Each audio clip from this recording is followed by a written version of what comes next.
Guys, ada sebuah berita yang sangat menghebohkan dari Bali. Seorang gadis yang merupakan anak tunggal dari pengusaha kaya raya di kota Denpasar, satu-satunya pewaris tunggal dari semua kekayaan bapaknya, diam-diam mencintai seorang lelaki yang bekerja sebagai buruh di perusahaan bapaknya. Ternyata begitu juga sang buruh ini. Dia sangat mencintai anak satu-satunya dari bos tempat dia bekerja. Lama-kelamaan, sang bapak pun mengetahui hubungan antara putrinya yang adalah sematawayang itu dengan sang buruh. Tentu saja bapaknya tidak merestui hubungan ini.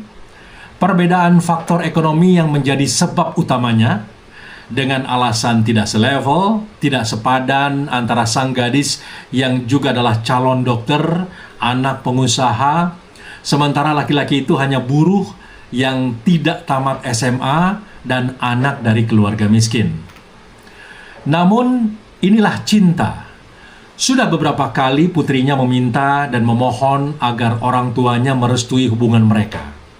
Tapi sang bapak tetap bersikukuh dengan keputusannya, bahkan mengancam akan memecat si lelaki itu dari pekerjaannya jika tidak memutuskan hubungannya dengan putrinya. Namun keputusan itu tidak memudarkan cinta mereka. Mereka tetap menjalin hubungan cinta mereka, bahkan terlihat semakin serius. Mereka berencana untuk kawin lari. Akhirnya, gadis itu pergi meninggalkan rumah bersama si lelaki itu, walau dia tahu bahwa kehidupannya kelak akan sengsara. Ini tidak menghalangi niatnya untuk minggat dari rumah. Apapun keputusan bapaknya tidak ia pedulikan.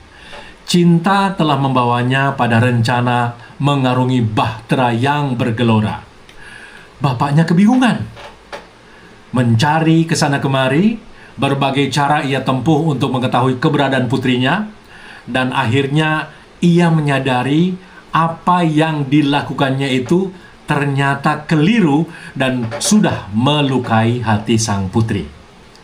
Dia pun segera menulis permintaan maaf di beberapa media sosial seperti Facebook, Twitter, WhatsApp, dan lain-lain. Bunyi pesannya itu seperti ini: "Anakku sayang, maafkan ayah nak. Ayah tahu cinta kalian tidak dapat dipisahkan. Pulanglah nak. Ayah merestui kalian." Isi permintaan maaf itu akhirnya terbaca oleh sang anak gadis, dan ia pun pulang menemui bapaknya ditemani lelaki kekasih hatinya. Tentu saja kedatangan mereka disambut dengan tangan terbuka oleh keluarga sang gadis. Dan hari pun berganti hari, persiapan pernikahan pasangan kekasih ini hampir rampung. Suatu hari sang calon pengantin tengah berada di salon rias di Jalan Gajah Mada Denpasar untuk ikut fitting ukuran baju pengantin mereka.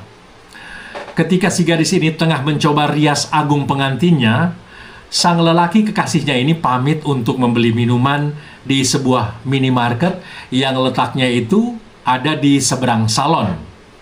Nah, ketika lelaki itu menyeberang jalan Gajah Mada, tanpa diduga, sebuah truk berkecepatan tinggi melintas dan menabraknya. Pemuda itu terpental cukup jauh. Sang gadis yang melihat kejadian itu segera berlari ke arah lokasi kecelakaan dan menangis histeris memeluk kekasihnya. Naas, pemuda itu langsung meninggal dunia di tempat kejadian. Darah terus mengalir dari tubuh pemuda itu, membasahi pakaian putih rias agung milik sang gadis, hingga akhirnya si gadis pun lama-kelamaan pingsan tak sadarkan diri. Besok harinya, jenazah lelaki kekasihnya itu dikebumikan. Malam setelah pemakaman, ibu sang gadis bermimpi didatangi seorang nenek tua yang menyuruhnya untuk segera membersihkan noda darah sang pemuda yang menempel pada pakaian putih rias pengantin sang gadis. Namun si ibu menganggap itu bukan sesuatu yang serius dan mengabaikannya.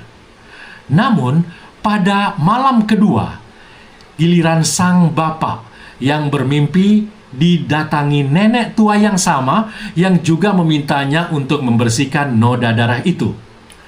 Karena merasa ada keganjilan, mereka pun mencoba menghilangkan noda darah itu. Namun apa yang terjadi? Meskipun dicuci berulang kali hingga hari ke-6, darah itu tidak pernah bisa bersih atau hilang dari pakaian putih pengantin sang gadis itu. Malamnya, giliran sang gadis yang bermimpi didatangi lagi oleh nenek yang sama. Nenek tua itu mengancam akan membunuh sang gadis apabila sampai hari ke-7 setelah pemakaman, noda darah pada pakaian putih rias pengantin itu belum juga bersih. Malam itu tidak seperti biasa. Rumah sang gadis ini terasa sepi dan sunyi. Tiba-tiba terdengar suara pintu depan digedor dari luar. Di tengah ketakutan, dengan memberanikan diri, gadis itu mencoba untuk membuka pintu. Di hadapan dia berdiri seorang nenek tua yang pernah datang dalam mimpinya.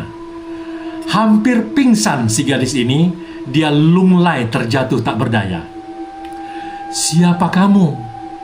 Mau apa kamu ke sini?" tanya sang gadis dengan gemetar.